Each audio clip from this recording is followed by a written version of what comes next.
फुटव्यांची संख्या ही खूप आलेली आहे, म्हणजे हे एकमेकात गुंतून गेलेले आहे. एवढ्या ब्रँचिंग ह्या फांदीला सब ब्रँचिंगचं प्रमाण हे खूप वाढलेलं आहे. आपण बघू शकतो आणि त्याला या भरपूर पद्धतीने. प्रमाणात शेंगा पण पकडले नाही. आपण ते ब्लूमबेरी वगैरे घेतलं होतं. म्हणजे एवढ्या नंबर ऑफ ब्रँचिंग वाढल्या कारणाने त्याला शेंगांची संख्या हे खूप जास्त झालेली आहे. आणि तुमचं झाड आता हे एकदम गुंतून पडलेलं आहे. याच्यामध्ये आता आपल्याला घुसता येणं कठीण आहे. 4 ते 5 दाण्याची शेंग आहे आणि शेंगांची संख्या सुद्धा भरगच्च इथे आहे. हे लवकर येणारी एक तूर आहे. नमस्कार शेतकरी मित्रांनो, आपण आज आहे विक्रम भाऊ तायडे यांच्या शेतावर भिलटेक या गावामध्ये. आज 23 डिसेंबर तारीख आहे आणि आज शेंगा पूर्णपणे तयार झालेल्या आहे. तर हे तूर आहे लक्ष्मी. तर आपण जाणून घेऊ ह्या तुरीचं नियोजन विक्रम भाऊ तायडे यांनी कशा पद्धतीनं केलेलं आहे.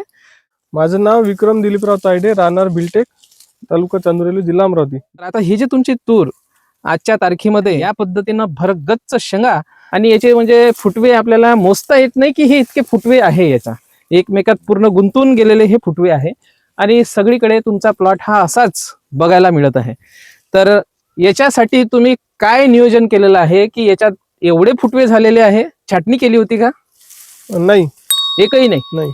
लोक फुटव्यांसाठी छाटणी करतात. आपण ते पॅकलाबाई घेतलं होतं आणि त्याच्यासोबत हे घेतलं होतं ग्रोविटो. त्याच्यामुळे तुम्हाला हे भरपूर फुटवे मिळाले.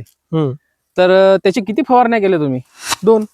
तर त्याच्यामध्ये तुम्हाला ब्रँचिंग हे भरपूर भेटली.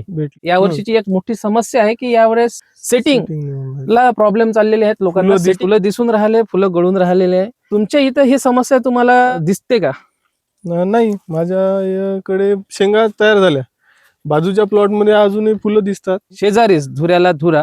तुमचं वेगळं चित्र इथं बघायला भेटून राहिलं का ज्या परिसरात सेटिंग होत नाही, ज्या परिसरात फुलं येऊन नाही राहिले होते, त्या परिसरात तुमचं लवकर फुलं पण आले, लवकर सेटिंग पण झाली, लवकर दाणे तयार पण झाले आणि लवकर सोंगायला पण येणार आहे. तर याच्या मागचं कारण नेमकं काय? याच्या मागे आपण 15-20 दिवसाच्या अंतराने फवारणी घेतल्या. त्यामध्ये चांगली बुरशीनाशक घेतलं आपल्या दुकानातून. बरं, चांगले म्हणजे कोणते सुरुवातीला? चेंजर झालं, ॲझोटॉप झालं आणि आता जे फवारणी झाली तुमची काल, त्यामध्ये ताबिना आणि सिझाईम. ताबिना तुम्ही बुरशीनाशक वापरलेलं आहे? हो. बर. आणि सिझाईम भरणसाठी दाण्याला चकाकी येण्यासाठी आणि चांगला दाना भरण्यासाठी आणि कलर चांगला राहण्यासाठी. जवळपास 15 दिवसाच्या दरम्यान हे सोंगायला तयार होणार आहे. शेतकऱ्यांना काय तुम्ही सल्ला देऊ शकता? शेतकऱ्यांना एवढंच सांगू शकतो की बियाणे चांगले वापरणे आणि दुसरी गोष्ट व्यवस्थापन. बरोबर. फवारणी जे आहे, आपण बरोबर फुलाची सुरुवात झाल्यावरच फवारणीकडे लोकांचं लक्ष जाते किंवा त्यावेळेस सोयाबीन निघते आणि नंतर ते इकडे लागते तुरीच्या मागे. पण तूर हे असं पीक आहे का पहिले जर एखादा फवारा घेतला आणि तो जर व्यवस्थित राहिला तर स्टेम कॅन्कर येत नाही. ते बुरशीनाशक पूर्ण झाडामध्ये जाऊन ते खोडावर काही परिणाम होऊ देत नाही. आणि ट्रायकोडर्मा हा वापरलाच पाहिजे तूर या पिकामध्ये. आपण खात्रीचा असला तरच त्याचा फायदा मिळेल तुम्हाला. आपण ग्रामयुक्तचाच वापरला होता. ग्रामयुक्त फार्मलॅब कवठाकडूचा तुम्ही हा ट्रायकोडर्मा याला वापरलेला आहे, ड्रिंचिंग केलेली आहे. आणि तुमच्या या पिकामध्ये ना मर दिसत आहे, ना स्टेम कॅन्कर दिसत आहे, ना दवाड दिसत आहे. जसं आजच्या या तारखेमध्ये जवळपास 30-40% तूर हे दवाळ गेलेले दिसत आहे आपल्याला. त्याच्यामध्ये पूर्ण वाढलेली दिसत आहे, शेंगा भरण व्हायची राहिली, फुलं गळून गेलेली आहेत.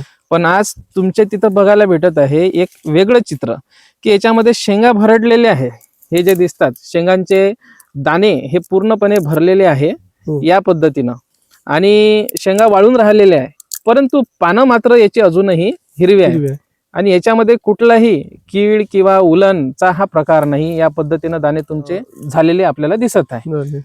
तर याच्यामध्ये काय अपेक्षा आहे तुम्हाला ॲव्हरेजची? 12चा ॲव्हरेज एकरी अपेक्षित आहे, 12च्या वर. आणि नक्कीच असं पीक जे आहे हे फार कमी बघायला मिळते. कारण या पद्धतीनं जर नियोजन आपण सुरुवातपासून केलं तर याला ब्रँचिंग वाढेल. कारण नुसतं फुलांसाठी फवारणी घ्यायच्या आधी आपल्याला फुटव्यांसाठी फवारणी घेणं फांद्यासाठी.